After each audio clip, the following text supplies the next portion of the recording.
नमस्कार। आम निर्वाचन 2079 विशेष जनमतमा यहाँलाई हार्दिक स्वागत छ। म सन्तोष बेके थापा। दर्शकबिन, मङ्सिर 4 को निर्वाचन आज देशभर मतदानद्वारा चलिरहेको छ। यो निर्वाचन देशको नीति र नेतृत्व परिवर्तन मात्रै होइन कि यो निर्वाचनले देश र तपाईँ हाम्रो भाग्य समेत निर्धारण गर्ने या त देशको भविष्य अब कता जाने भन्नेतर्फ डोर्याउने निर्वाचन भएकाले यो निर्वाचनलाई निकै उल्लासका साथ यति बेला लिइएको छ। देशभरका धेरै निर्वाचन क्षेत्रमा मतदान चलिरहेको छ, तर यो मतदान कार्यमा जनताको उल्लेख्य साथ भने देखिएको छैन। आज बिहानैदेखि मतदान केन्द्रहरू खाली खाली देखा परेका छन्। केही स्थानमा अलि बढी नै सहभागिता भए पनि देशका कैयौँ क्षेत्रहरू या त कैयौँ मतदान केन्द्रहरू खाली खाली देखा परेका छन्। यसले गर्दाखेरि कतै निर्वाचनप्रति मतदाताको विश्वास घट्दै गएको त होइन, या त ब्यालेटमा अब जनताले विश्वास गर्न छोडेका हुन् कि भन्ने प्रश्न पनि हाम्रो बीचमा छ। यो निर्वाचनले जनताको मन जित्न सकेन, या त विगतमा राजनैतिक दलहरूले गरेका काम कारबाहीले जनताहरूमा आशा जाग्न सकेन। फलत अहिले यो निर्वाचन मार्फत उनीहरूले वितृष्णा देखाइरहेका छन् या त असन्तुष्टि पोखिरहेका छन् भन्ने अर्थमा समेत यति बेला बुझिएको छ। किनकि आम देशभरका मतदाताको मतलाई हेर्दाखेरि या त मतदान केन्द्रमा उनीहरूको सहभागितालाई हेर्दाखेरि अहिले त्यो खालको अवस्था देखिएको छैन। मतदाताले यो निर्वाचनलाई मत व्यक्त नगरेर या त नो भोट अभियान चलाएर उनीहरूले मनैदेखि नो भोट, हामी कसैलाई पनि मत दिँदैनौँ, कुनै पनि राजनैतिक दलले हाम्रो पक्षमा काम गर्न सकेनन्, अब हाम्रो तर्फबाट जाने मत समेत उनीहरूलाई छैन भनेर यति बेला चाहिँ उनीहरूले मत समेत व्यक्त नगरिरहेको हो कि भन्ने खालको अवस्था देखिएको छ। अहिले यो अवस्थासम्म हामीले अपराह्नसम्मको यो अवस्थालाई हेर्दाखेरि आज दिनभर मत मात्र 46% खसेको भन्ने चाहिँ निर्वाचन आयोगले हामीलाई जानकारी दिएको छ। तर निर्वाचन आयोगको लक्ष्य करिब 70% मत देशभरबाट खस्छ भन्ने उसको विश्वास रहेको छ।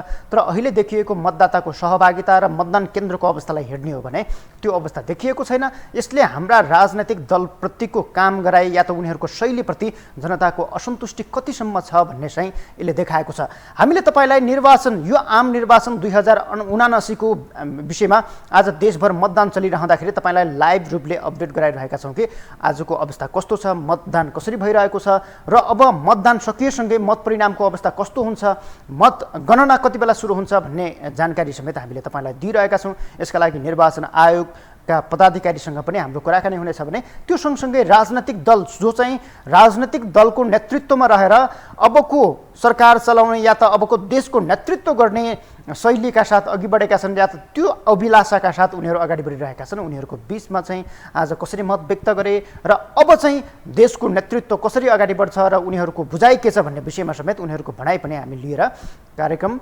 निर्वाचन, आम निर्वाचन 2079 को जनमत विशेषमा हामी चाहिँ लिएर आएका छौँ।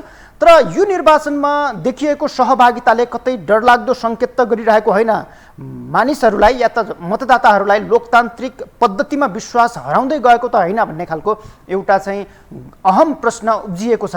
मतदान केन्द्रमा देखिएको मतदाताको सङ्ख्याले गर्दाखेरि कुनै कुनै निर्वाचनका लागि मतदान गर्नका लागि मतदाताहरू बिहानै 7 बजे मतदान केन्द्रमा पुग्ने र दिउँसभरि लाइन लाग्दा पनि बल्ल बल्ल पालो आएर मतदान गर्न सक्ने खालको अवस्था पनि हामीले विगतमा देखिरहेका थियौँ। तर त्यो अवस्था अहिले कम हुँदै गएको यो निर्वाचनले देखाएको छ। अब शीर्ष राजनैतिक नेतृत्वले नै त्यो अनुभव गरिरहेका छन्। बिहान मात्रै मतदान चितवन 3 मा मतदान गरिसकेपछि गोर्खा पुगेका नेकपा माओवादी केन्द्रका अध्यक्ष पुष्पकमल दाहाल प्रचण्डले समेत पत्रकारहरूलाई संक्षिप्त अन्तर्क्रिया या त संक्षिप्त प्रतिक्रिया दिँदै उनले मतदान जुन अपेक्षा अनुसारको हुनुपर्ने थियो त्यो अनुसारको फ्लोमा चाहिँ मतदाताको सहभागिता रहेन भन्ने प्रतिक्रिया समेत उनले दिएका छन्। यस्तो अवस्था देशभरका कैयौँ निर्वाचन क्षेत्रमा या त कैयौँ मतदान केन्द्रमा देख्न सकिन्छ। यसले कतै मतदाताहरू अब निर्वाचन प्रक्रियाप्रति अविश्वास व्यक्त गर्न थालेको या त जति मत दिए पनि परिवर्तनको सम्भावना न्यून रहेछ। यसले गर्दाखेरि हाम्रो मत पनि किन निरन्तर दिइरहनु भन्ने खालको उनीहरूको त्यो मनोभाव पलाएको हो कि भन्ने खालको समेत देखिएको छ। यसै विषयमा हामीले काठमाडौँका केही निर्वाचन क्षेत्रहरूमा मत व्यक्त गर्न गएका मतदाताको प्रतिक्रिया लिएका छौँ। उनीहरूको विचारमा यो निर्वाचनलाई कसरी लिएका छन्, सँगसँगै उनीहरूले चाहिँ अब राजनैतिक नेतृत्व या त उनीहरूले मत व्यक्त गरेका उम्मेदवारसँग के अपेक्षा गरेका छन् भन्ने विषयमा चाहिँ उनीहरूको प्रतिक्रिया लिएका छौँ। त्यसपछि हामी शीर्ष राजनैतिक नेतृत्वको प्रतिक्रिया पनि राख्नेछौँ। अहिलेको यो निर्वाचन, आम निर्वाचन 2079 को लाइभ जनमतमा चाहिँ हामी पहिला मतदाताको यो भनाइराखौँ। मेरो किरणदेवी आचार्य भोट हालेर आउनुभयो। भोट एकदम लगाएर आएको हो यी बाध्यताबाट। किन नि बाध्यता? भोट हाल्नु त हाम्रो अधिकार हो नि। अधिकार हो, यसको प्रयोग गरे हो कि, तर मनमाथि शान्ति छैन। किनभने यी नेताहरूले कहिल्यै शान्ति दिएका छैन। अब युवकलाई चाहिँ दिनु पर्थ्यो। उनीहरूले नि ओगटिरहेका छन् कुर्सी, हेर्नुहोस् कुर्सी ओगटिरहेका छन्, त्यस कारणले हेर्नु। तर अब हामीले त वृद्ध भत्ता खाएर बसिरहेछौँ भने उहाँहरूले पनि भत्ता खाएर बस्नु पर्ने हो। अब हामी अहिले काम गर्न गयौँ भनेदेखि हामीले काम दिन्छन्, उहाँहरू पनि त्यस्तै हो। अब हामीलाई चाहिँ सक्दैनौँ तिमीहरू बुढाबुढी भन्छन्, उहाँहरू चाहिँ के अरे उहाँहरू चाहिँ काम गर्ने। अनि भोट चाहिँ परिवर्तन गर्नुभयो कि भएन त तपाईँले? काहीँ गरे काहीँ गरिनन् हो त हो। कस्तो व्यक्तिलाई चाहिँ रोज्नु भयो त यहाँले? अलि काम गर्न सक्ने, अलि पढे लेखाका, अलिक युवा केटाहरूले टक टक टक टक टक काम गर्छन्, दुःख दिँदैनन्, हामी बुढाबुढीलाई पनि हेर्छन्, माया गर्छन्, दया गर्छन् भनेर अनि हेर दिनु पर्थ्यो। अब हामीले काहीँ दिउँ न, तर आशा चाहिँ छैन। यो भोट हालेर के हुन्छ जस्तो चाहिँ आशा चाहिँ छैन। खै कति वर्ष भइसक्यो विश्वासै छैन। 75 वर्ष कि भइसक्यो, कतिपल्ट भोट दिइसके, शान्ति छैन। काहीँ देश बेच्छन्, काहीँ के गर्छन्। यो भएन 4000 वृद्ध भत्ता दिएको छ, 12000 लाग्छ महिनामा सुगर प्रेसरको औषधि दबाई खानलाई। अनि पुग्छ त भन्नुहोस् त? यसमा परिवर्तन गर्नुपर्छ। अब हेर्न त हेर्नु, के भन्नु। अब मैले अघि भनिहालेँ, जुन जोगी आए पनि कानै छिरेको, केही देश हुनेवाला छैन। अब चाहिँ आउँदाखेरि सही कुरा हो, कान खोलेर आउनु, कान चाहिँ नचिर्नु है। यता मेरो बिन्ती छ, बिन्ती। म 75 वर्षकी आमाले बोलिरहेको छु, सबैलाई आनन्द होस्, राम्रो होस्, देश बनाइदिनुहोस्, मेरो दशममा जोडेर बिन्ती। मेरो नाम सुनिता चापागाई हो। मतदान गरिसक्नुभयो? हजुर। मतदान गर्न कतिको सहज रहेछ? एकदमै होलो लाग्यो। आज त खै मान्छेलाई उत्साह नभएर हो क्या, भिडभाडै छैन। पहिला कति लामो लाइन बस्नु पर्थ्यो, यसपालि केही देखेन। तर मैले थाहा पाएसम्म चाहिँ उत्साह चाहिँ छैन। मलाई पनि थिएन वास्तवमा। अब यो आफ्नो पाएको आफ्नो हक अधिकार होइन, अब त्यो नगुमाउँ भन्ने हिसाबले आउने मात्रै हो। तर भित्रबाट दिउँ जस्तो लाग्छ। कसलाई दिने चाहिँ कसलाई दिने? अलिकति गतिलो मान्छे होस् न कि यसलाई दिउँ भनेर मनबाट आओस्, त्यस्तो कोही पनि छैन। जो हेऱ्यो त्यही चोर जस्तो मात्रै लाग्छ। कसैलाई दिनु मन लाग्दैन, सत्य कुरा बोले मैले। पठाएका प्रतिनिधिहरू विदेशीको दलाली हुनु भएन, साह्रै विदेशीको दलाली गरे। अचम्मै कोही भारतका, कोही अमेरिका, कोही चाइनाका मात्रै मान्छे छन्। खास नेपाली हुनु पर्यो, नेपालीले नेपालीको लागि केही गर्नु पर्यो। हामीलाई केही गर्नु पर्दैन, मात्रै कानुन मात्रै लागू हुने गरी अथवा लेखेका कुराहरू मात्रै लागू गरिदिए हुन्छ। दिनु पर्दैन, हामी सबै आफै कमाएर खान्छौँ। नेपाली पौरखी जात हो, पौरखी जातले आफै कमाएर खान्छ, आफै गरेर खान्छ। सबैले, सरकारले कसैलाई केही दिएको पनि छैन, दिनु नि पर्दैन। तर कानुन न्याय दिनुपर्छ, मात्रै न्याय दियो भने हुन्छ। त भने हामीले दिएको भोटहरू राम्रो प्रयोगमा आओस्, उनीहरूले जितेर राम्रो देशको लागि राम्रो गरोस्, आफ्नो लागि भन्ने कुरा हुँदैन। देशको लागि चाहिँ राम्रो होस्, गरोस्। गरेछ त के भन्नु, अहिलेसम्म त खोइ त खासै केही गरे जस्तो त लाग्दैन। हेर्नुहोस्, हामीले धेरैचोटि, मैले नि 5-7 चोटि हालिसकेँ, यही 3 चोटि 4 चोटि हालिसकेँ। अब खोइ के खासै के गरे जस्तो लागेको छैन। अब नेताहरूको सद्बुद्धि आएर राम्रो काम गरून्, त्यही आशासहित भोट हाल्ने हो। त्यही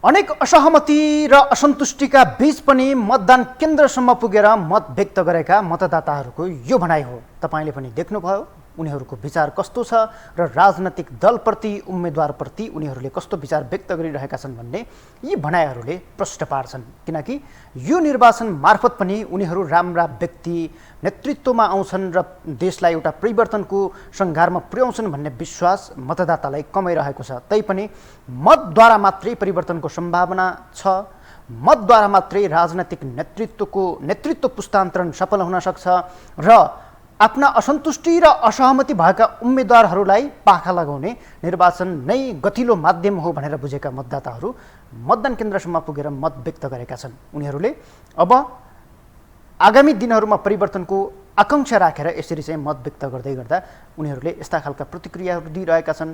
यसले राजनैतिक नेतृत्वलाई पनि खुसी बनाएको छैन। उनीहरू पनि यो निर्वाचनमा मतदान केन्द्रमा खसेको मतलाई हेर्दाखेरि या त जुन खालको सहभागिता देखिएको छ त्यो सहभागितालाई हेर्दाखेरि उनीहरू पनि योबाट सन्तुष्ट छैनन्। उनीहरूले आम मतदातामा कतै राजनीतिप्रतिको या त निर्वाचनप्रतिको चुनावप्रतिको आशा भरोसा विश्वास गुम्दै गएको त होइन भन्ने प्रक्षेपण गरिरहेका छन्। तर पनि उनीहरूले यही निर्वाचन मार्फत बहुमत ल्याउने र सरकारको नेतृत्व गर्ने समेत दाबी गरिरहेका छन्। हामीले आम निर्वाचन 2079 को यो जनमत विशेषमा तपाईलाई शीर्ष राजनैतिक नेतृत्व र मतदाताहरूको विचार के छ र निर्वाचन आयोगले कहिलेसम्म मत परिणाम दिन्छ र आगामी सरकार कहिलेसम्म बन्न सक्छ र त्यसका लागि शीर्ष राजनैतिक नेतृत्वहरूले कस्तो प्रक्षेपण गरिरहेका छन्। उनीहरूले आफ्नै नेतृत्वमा सरकार बन्ने त दाबी गरिरहेका छन्, तर कस्तो प्रकृतिको या त कस्तो प्रकारमा चाहिँ अगाडि बढिरहेका छन्, उनले कस्तो खालका तयारीका साथ आगामी सरकारको नेतृत्व गर्ने अभिलाषा लिइरहेका छन् भन्ने विषयमा समेत तपाईलाई आम निर्वाचन 2079 को यो जनमत विशेषमा चाहिँ जानकारी गराइरहेका छौँ। यति बेला म नेकपा माओवादी केन्द्रका अध्यक्ष पुष्पकमल दाहाल प्रचण्डको एउटा भनाइ राख्न चाहन्छु। उनले आज बिहान मात्रै चितवनको निर्वाचन क्षेत्र नम्बर 3 मा रहेको आफ्नो मतदान केन्द्रमा मत व्यक्त गरिसकेपछि उनी यति बेला चाहिँ गोर्खा छन्। गोर्खाका विभिन्न निर्वाचन क्षेत्रमा अवलोकन गर्दै उनले चाहिँ गोर्खा 2 बाट उम्मेदवारी दिँदै गर्दाखेरि त्यहाँका गोर्खा 2 का निर्वाचन क्षेत्रहरूमा पुगेर मतदातासँग भेटघाट गर्ने र त्यहाँको अवस्था के छ, आफ्नो पक्षमा मत कति खसेको छ भन्ने विषयको जानकारी समेत लिइरहेका छन्। र उनले आज मतदान गरिसकेपछि दिएको प्रतिक्रिया उनले चाहिँ बहुमतकै गठबन्धनकै बहुमतमा सरकार बन्ने र अब चाहिँ 15-20 वर्षसम्म पनि गठबन्धन कायम रहने, कोही प्रधानमन्त्री हुनकै लागि अहिले गठबन्धनभित्र प्रधानमन्त्री को बन्छ भन्ने एउटा अहम प्रश्न छ। यो बिचमा उनले चाहिँ अब को प्रधानमन्त्री बन्छ भन्ने दौडकै लागि चाहिँ गठबन्धन नटुट्ने र अबको गठबन्धन अबको सरकार चलाउने पनि गठबन्धन नै हो र त्यसले बहुमत ल्याउने समेत दाबी गरेका छन्। नेकपा माओवादी केन्द्रका अध्यक्ष पुष्पकमल दाहाल प्रचण्डको यो भनाइ एकचोटि हेरौँ। सायद नेपालमा भएका पार्टी र नेताहरूमध्ये म नै 1 नम्बरमा छु जो देशभरि घुमे अहिले यो निर्वाचनमा। म कर्णालीको तपाईँहरूले थाहा पाउनुभयो 5 जिल्लामा गएँ होइन, त्यसै गरी सुदूरपश्चिमका कैयौँ जिल्लामा गएँ, लुम्बिनीका कैयौँ जिल्लामा गएँ, पूर्वाञ्चलका कैयौँ जिल्लामा गएँ, बागमतीका कैयौँ जिल्लामा गएँ। त्यसले हेर्दा देशैभरि घुम्ने भित्र परेको छु म। र मलाई खुसी के छ भने देशैभरि चाहिँ प्रचार अभियानमा जाँदै गर्दा एउटा राम्रो माहौल निर्वाचनको पक्षमा र गठबन्धनको पक्षमा बनेको छ। मलाई विश्वास छ गठबन्धनले आरामसँग बहुमत ल्याउँछ र गठबन्धनकै सरकार भयो।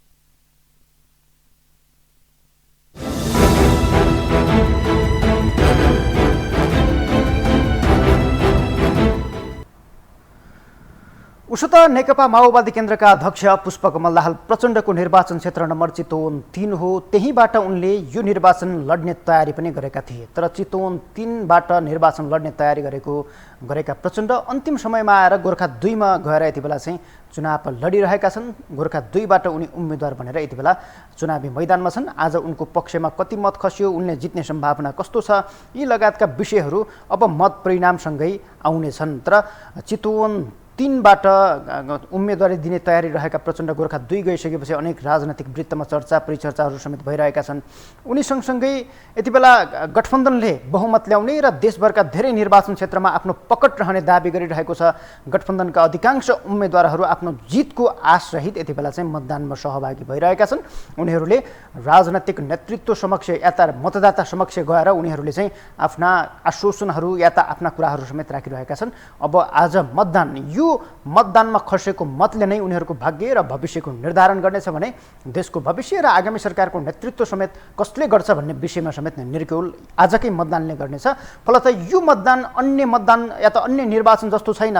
यो निर्वाचनमा खसेको मतले नै अबको देशको नेतृत्व र अब देश कतातर्फ जाने भन्ने विषयको समेत निर्केल गर्नेछ। यही कारणले गर्दाखेरि यो निर्वाचनलाई निकै महत्त्वका साथ हेरिएको छ। फलत हामीले पनि तपाईँका बीचमा यो निर्वाचनमा कसरी मत व्यक्त भइरहेको छ र मतदाताको अवस्था के छ, शीर्ष राजनैतिक नेतृत्वले मत व्यक्त गरिसकेपछि कस्तो खालका प्रतिक्रिया दिइरहेका छन् भन्ने विषयलाई प्राथमिकताका साथ उठाइरहेका छौँ। आज 5 बजेसम्म, बिहान 7 बजेदेखि 5 बजेसम्म मतदानको समय छ। यो 5 बजेसम्म कति मत खस्छ त्यसले नै अब चाहिँ यो देशको निर्णायक शक्तिहरू को बन्ने र सरकार को बन्ने भन्ने विषयको निर्कुल गर्नेछ। यति बेला नेकपा एमालेका अध्यक्ष केपी शर्मा ओलीले झापा 5बाट चुनाव लडिरहे पनि उनले चाहिँ भक्तपुरको बालकोटबाट मतदान गरेका छन्।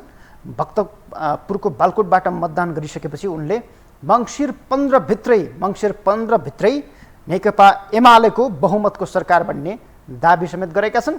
नेकपा एमालेका अध्यक्ष केपी शर्मा ओलीले गठबन्धन शक्तिलाई हराएर एमाले नेतृत्वको तालमेल उनले गठबन्धन भनेका छैनन्, एमालेसँग जोडिएका दलहरूलाई तालमेल गरेर आएका शक्तिहरू मिलेर सरकारमा जाने, एमालेसँग बहुमत आउँछ र त्यही बहुमतसँग एमालेसँगै जोडिएका शक्तिहरूलाई पनि सामेल बनाएर सरकार बनाउने र मङ्सिर 15 भित्र एमालेको बहुमतको सरकार बन्ने दाबी गरेका छन्। मतदान केन्द्रमा पुगेर मत व्यक्त गरिसकेपछि नेकपा एमालेका अध्यक्ष केपी शर्मा ओलीले कस्तो खालको प्रतिक्रिया दिएका छन् या त विचार व्यक्त गरेका छन् हामी तपाईँलाई यहाँनिर देखाउन गइरहेका छौँ।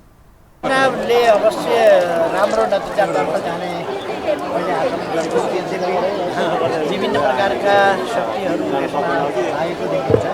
यस चुनावको महत्त्वलाई गरिमालाई अथवा जनतालाई भड्काउने, युवाहरूलाई आवेगमा ल्याउने, एउटा भावनामा बगाउने र सही राजनीतिक दिशा जुन देशलाई समाउनु पर्ने हो त्यसबाट विमुख गर्ने खालका प्रयासहरू पनि भएको देखिन्छ। केही सन्देश निर्वाचनमा तालमेल गरेको दलहरूसँगको सरकार बन्छ कस्तो बन्छ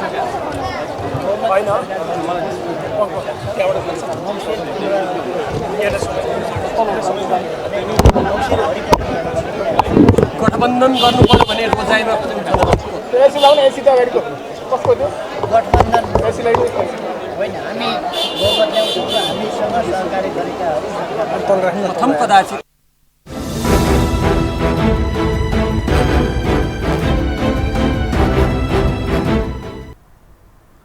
आगामी मङ्सिर 15 भित्रै एमाले नेतृत्वको बहुमतको सरकार बन्ने दाबी नेकपा एमालेका अध्यक्ष केपी शर्मा ओलीले गरेका छन्।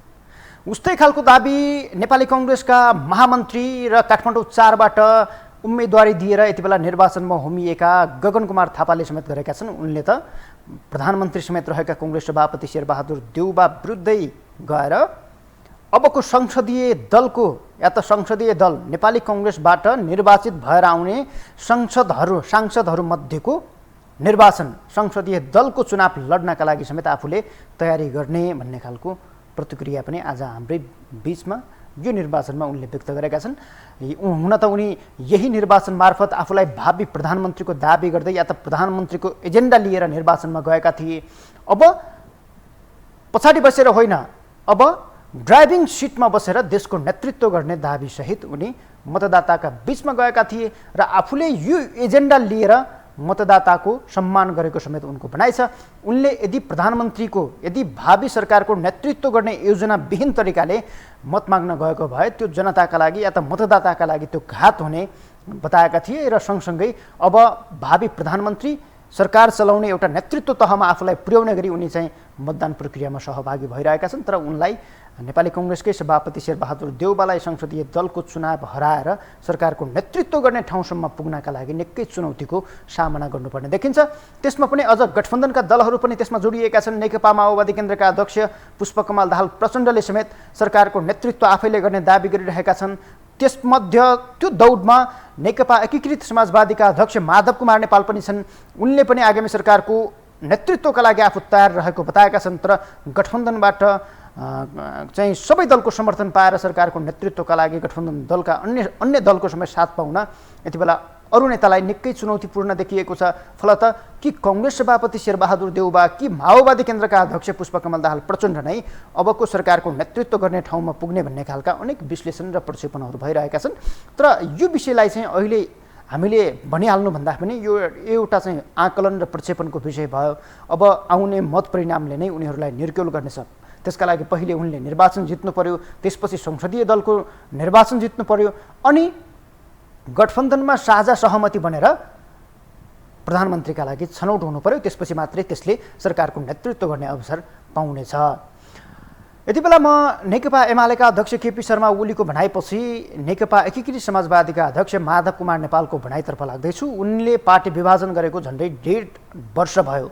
1.5 वर्षको अवधिमै आफूलाई परीक्षण गर्नका लागि या त आफू स्थापित हुनका लागि आफ्नो पार्टी स्थापित गराउनका लागि आम निर्वाचनमा होमिएका माधव कुमार नेपाललाई राष्ट्रिय पार्टी बन्ने कि नबन्ने भन्नेमै यति बेला चाहिँ अन्यलपूर्ण अवस्था छ। उनी यो निर्वाचन मार्फत नै आफ्नो पार्टी राष्ट्रिय दलका रूपमा स्थापित गर्ने र आफू पनि कतै न कतै सरकारको नेतृत्व गर्ने या त आफ्नो पार्टीको सहभागिता समेत देशको नेतृत्वमा पुगोस् भन्ने चाहनाका साथ यो निर्वाचनमा स्थापित हुन खोजिरहेका छन्।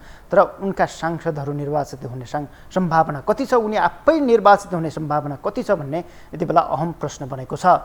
आज बिहान उनले राम जानकी कन्या विद्यालय रौतहट 1 मा चाहिँ मतदान गरिसकेपछि छोटो प्रतिक्रिया पनि दिएका छन्। हामी तपाईलाई त्यो देखाउन चाहन्छौँ। मेरै घरको नजिकै रहेको राम जानकी कन्या आधारभूत विद्यालय यो मतदान केन्द्रमा भर्खरै म मेरी धर्मपत्नी गायत्री नेपाल दुवैजनासँग लिएर 4वटै बुथमा अहिले मतपत्रमा छाप लगाएर मत खसालेर बाहिर निस्किँदैछु। एउटा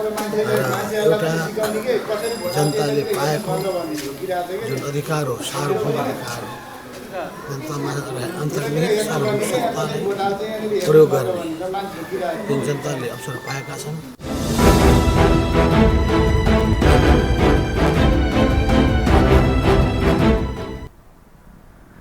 आम निर्वाचन 2079 को विशेष यो जनमत कार्यक्रमबाट हामीले तपाईलाई निर्वाचनको अवस्था कस्तो छ र मतदान कसरी भइरहेको छ भन्ने विषयमा जानकारी दिइरहेका छौं र शीर्ष राजनैतिक नेतृत्वले मतदान गरिसकेपछि दिएका प्रतिक्रिया समेत तपाईको बीचमा राखिरहेका छौं। उनीहरूले यो निर्वाचनलाई कसरी हेरेका छन् र अब मतदान सकिसकेपछि उनीहरूको आगामी योजना के छ भन्ने बारे समेत उनीहरूको विचार विमर्श हामी तपाईको बीचमा लिएर आइरहेका छौं। नेपाली कांग्रेसका नेता तथा पूर्व महामन्त्री प्रकाशमान सिंह काठमाडौँको निर्वाचन क्षेत्र नम्बर 1 बाट यति बेला उम्मेदवार बनेर चुनावी मैदानमा गएका छन्। उनले पनि आगामी सरकारको नेतृत्व आफैले गर्ने र अब नेपाली कांग्रेसबाट भावी प्रधानमन्त्री आफैलाई बनाउनु पर्ने दाबी समेत गरिरहेका छन् भने आगामी सरकारको प्रधानमन्त्रीका रूपमा आफूलाई उभ्याएर उनी जनताको बीचमा गएका थिए। त्यसरी नै मत मागेर अब आफ्नो पालो सरकारको नेतृत्व गर्नका लागि भएको समेत उनले चाहिँ बताएका थिए। आज मत व्यक्त गरिसकेपछि उनले सरकारको नेतृत्व गर्ने यो चौथो पटक निर्वाचनमा होमिएका, यसअघि ह्याट्रिक नै गरेका, त्यही क्षेत्रबाट निर्वाचन जितेर ह्याट्रिक गरेका प्रकाशमान सिंहले चौथो पटक पनि आफूलाई सरकारको नेतृत्वका लागि निर्वाचित गराउन अपिल गरेका छन्। सँगसँगै अब उनको अपिल मतमा व्यक्त भइसकेको छ, तर परिणामले अब कस्तो देखाउँछ भन्ने कुरा चाहिँ मुख्य रहन्छ। उनले सँगसँगै आफ्नो चौथो पटकको उम्मेदवारीलाई संघीयता कार्यान्वयन, लोकतन्त्रलाई बलियो बनाउन या त संविधान रक्षाका लागि समेत आफ्नो यो उम्मेदवारी रहेको दाबी गरेका छन्। मतदान गरिसकेपछि नेता सिंहले के भने यो प्रतिक्रिया हेरौँ। र हामी चाहिँ मेन कुरा के हो भन्दाखेरि नेपालको राष्ट्रिय राजनीतिलाई अब धेरै लामो समयसम्म चाहिँ यस्तो चाहिँ अस्थिरतामा चाहिँ राख्नु भएन भन्ने कुरा हो। हामी चाहिँ पोलिटिकल स्टेबिलिटी चाहन्छ, राजनीतिक स्थिरता र स्थायित्वको लागि चाहिँ अब हामीले चाहिँ म्यान्डेट मागिरहेको। किन भन्दाखेरि दुईवटा चाहिँ संविधान सभाको निर्वाचन गरेर जारी गरेको संविधानलाई जारी गरिसकेपछि प्रभावकारी तवरले कार्यान्वयन गरेर त देखाउनु त पर्यो नि त, मौका त हुनु पर्यो, त्यो भएपछि हुन्छ।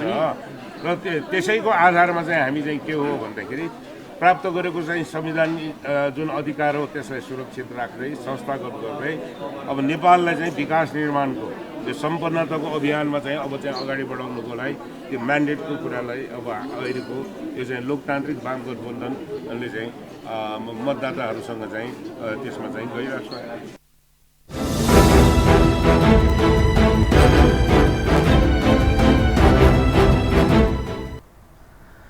अनेक दाबी र आश्वासनसहित निर्वाचनमा होमिएका राजनैतिक दलहरूलाई जनताले आफ्नो मतद्वारा उनीहरूमाथिको विश्वास भरोसा व्यक्त गरेका छन्। मतदान आज देशभर चलिरहेको छ। अबको केही घण्टाभित्रै मतदान पनि सकिनेछ र त्यसपछि देशभर कति मतदाताले मतदान गरे र राजनैतिक दलप्रति उनीहरूको विश्वास कस्तो देखियो र यो निर्वाचनमाथि चाहिँ उनीहरूले कतिसम्मको विश्वास गरे भन्ने आज नै निर्क्युल भइसक्नेछ। सम्भवतः आजबाट नै मतगणना पनि सुरु हुनेछ र त्यसले एउटा परिणाम समेत दिन थाल्नेछ। राजनैतिक दलहरूको भिडबाटै एउटा नयाँ पार्टी समेत यो निर्वाचनमा जन्मिएको छ, जसले चाहिँ राष्ट्रिय स्वतन्त्र पार्टीका नाममा देशभर उम्मेदवार खडा गरेको छ। यो निर्वाचनमा नयाँ राजनैतिक दल धेरै नै जन्मिएका छन्। त्यसमध्ये पनि केही राजनैतिक दलहरू अलिकति ऊर्जाशील देखिएका छन्। उनीहरूको चाहिँ मतदाताको बिचमा एउटा क्रेज पनि देखिएको छ। त्यसले गर्दाखेरि उनीहरू पनि यही निर्वाचन मार्फत राष्ट्रिय दलका रूपमा स्थापित हुने तयारीमा समेत रहेका छन्। जसमध्येको एउटा पार्टी रवि लामिछाने नेतृत्वको राष्ट्रिय स्वतन्त्र पार्टी हो।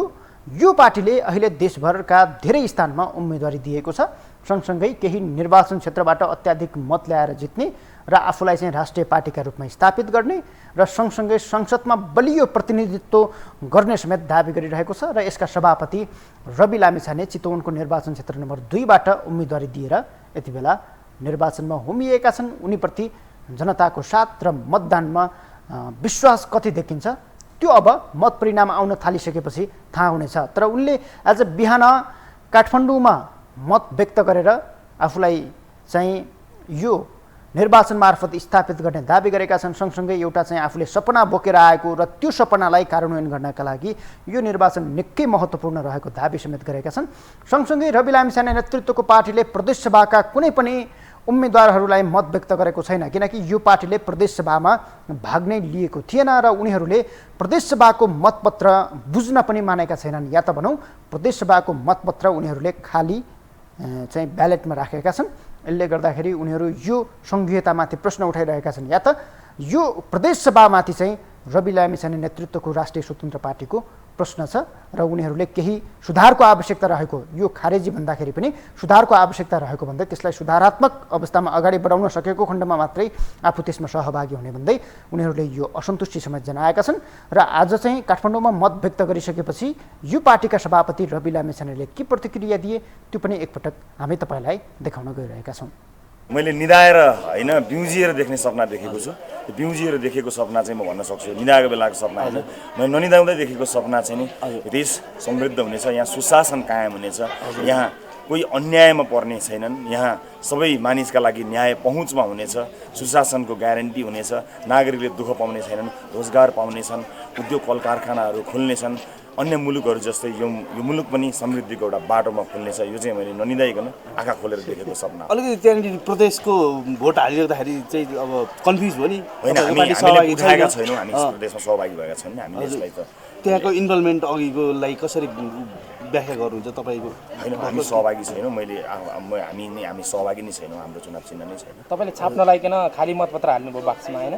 प्रदेशमा हामी छैनौँ, हामी सधैँ छैनौँ। प्रदेशमा हामी त्यो अनिवार्य रहेछ, हाल्नै पर्ने रहेछ, नहाल्दा नहुने रहेछ। आफ्नो इच्छाको कुरा, तर हामी चाहिँ छैनौँ प्रदेशमा, हाम्रो चुनाव चिन्ह पनि छैन, हामी सहभागी नै छैनौँ। त्यसले गर्दा प्रदेश संरचनाप्रति हामीले प्रश्न उठाएका छौँ। प्रदेशको संरचना है, प्रदेशभित्रमा यसलाई चाहिँ चेन्ज गरौँ, परिवर्तन गरौँ, त्यो अलिकति त्यसलाई चाहिँ नि रेट्रोफिट गरौँ, त्यसलाई सुधारौँ।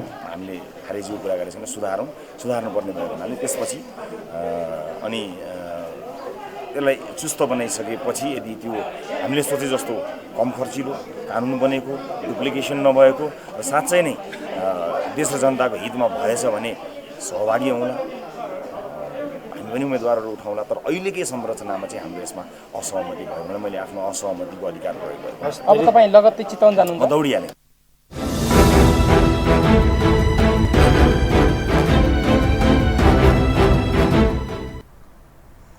हामीले शीर्ष राजनैतिक नेतृत्वको प्रतिक्रिया आजको मतदानपछि उनीहरूले दिएको प्रतिक्रिया तपाईँको बिचमा राख्यौँ।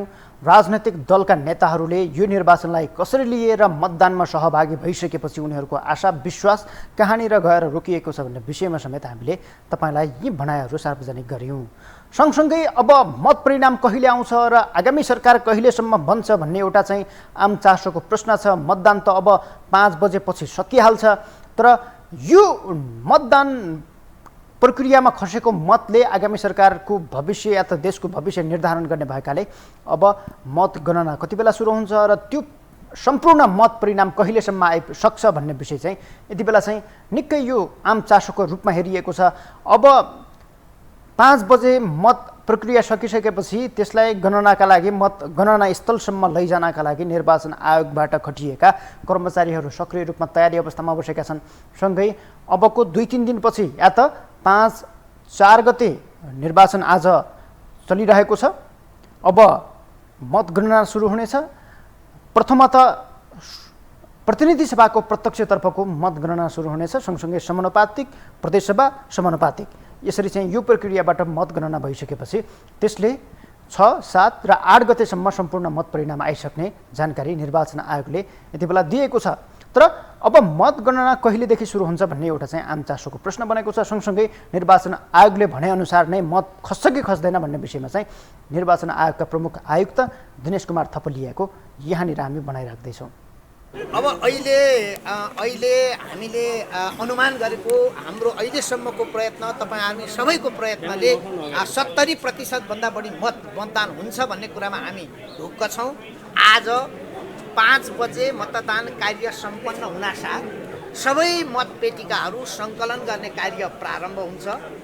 तराईका जिल्लाहरू, यातायात सजिलो भएका जिल्लाहरू, उपत्यकाका जिल्लाहरूमा यो कार्य 7 बजेभित्रमा सम्पन्न गरिसक्ने हाम्रो योजना छ। 7 बजेभित्रमा सबै मतपेटिका आइसकेपछि 1 घन्टा जति छलफल गर्न पनि लाग्ला। त्यसकारण आजै साँझ राति भनौँ, राति 8 वा 9 बजेतिरदेखि भए पनि यो चाहिँ मतगणना कार्य प्रारम्भ गर्नको निम्ति भनेर हामीले भनेका छौँ। सुरुमा हामीले यो प्रत्यक्षतर्फको प्रतिनिधि सभा र प्रदेश सभातर्फको मतगणना र त्यसपछि समानुपातिकको भनेका छौँ। तर हाम्रो योजनाले 4वटा मतपेटिकाहरूको 4 ठाउँमा एकैचोटि प्रारम्भ गर्न पनि सक्ने गरी आवश्यक बन्दोबस्त मिलाइएको छ।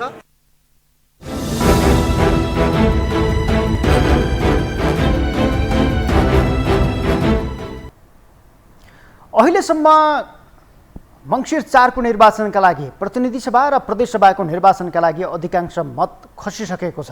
अब यो मत आउनुपर्ने मत अलिकति छिटपुट रहेको मात्रै मत हो र बेलुका 5 बजेसम्म सम्पूर्ण मत खसिसक्नेछ र त्यसपछि मतगणना स्थलमा त्यसलाई चाहिँ लिएर अब चाहिँ परिणामको चरणमा चाहिँ अब निर्वाचन प्रवेश गरेको छ। तर यो निर्वाचन सम्पन्न गर्नका लागि सरकारले निकै ठुलो तयारीका साथ, निकै ठुलो तामझामका साथ शान्ति सुरक्षा र यसलाई भयरहित वातावरणमा सम्पन्न गर्नका लागि निकै कसरत गरेको थियो। तथापि केही राजनैतिक दलहरू सरकारका लागि चुनौती बनेर उभिएका छन्। नेकपा बहुमत नाम गरेको पार्टीले चाहिँ देशभर आज धेरै निर्वाचन क्षेत्रमा अवरोध गर्ने काम पनि गरेको छ र धेरै ठाउँमा बमहरू पनि विस्फोट भएका छन्। सँगसँगै कतिपय स्थानमा धाँधली रहित यो निर्वाचन हुन सकेन। त्यहाँ चाहिँ सुरक्षाकर्मीहरूले हवाई फायर नै गर्नुपर्ने अवस्था समेत देखिएको छ। कतिपय स्थानमा गोली नै चलाउनु पर्ने अवस्था समेत यहाँनिर यो निर्वाचनमा देखिएको छ। शान्तिपूर्ण रूपमा भव्य तरिकाले शान्तिपूर्ण रूपमा चाहिँ निर्वाचन सम्पन्न गर्न नसके पनि सरकार अप्रिय घटना हुनबाट चाहिँ बचेको छ। या त यो निर्वाचनमा कुनै पनि त्यस्ता स्थानमा अहिलेसम्म अप्रिय घटनाहरू भएका छैनन्, मानवीय क्षतिहरू भएका छैनन्। एउटा चाहिँ सहज तरिकाले नै यो निर्वाचन सम्पन्न भएको छ। तथापि नेकपा बहुमतका केही कार्यकर्ताहरू भने निर्वाचनलाई अवरोध गर्न खोज्दा या त निर्वाचन विरोधी गतिविधिलाई सञ्चालन गर्न खोज्दाखेरि पक्राउ परेका छन्। अहिलेसम्मको अवस्था यस्तो थियो। आम निर्वाचन 2079 को जनमतको अहिलेको यो विशेष लाइभबाट हामी छुट्टिन्छौँ। नमस्कार।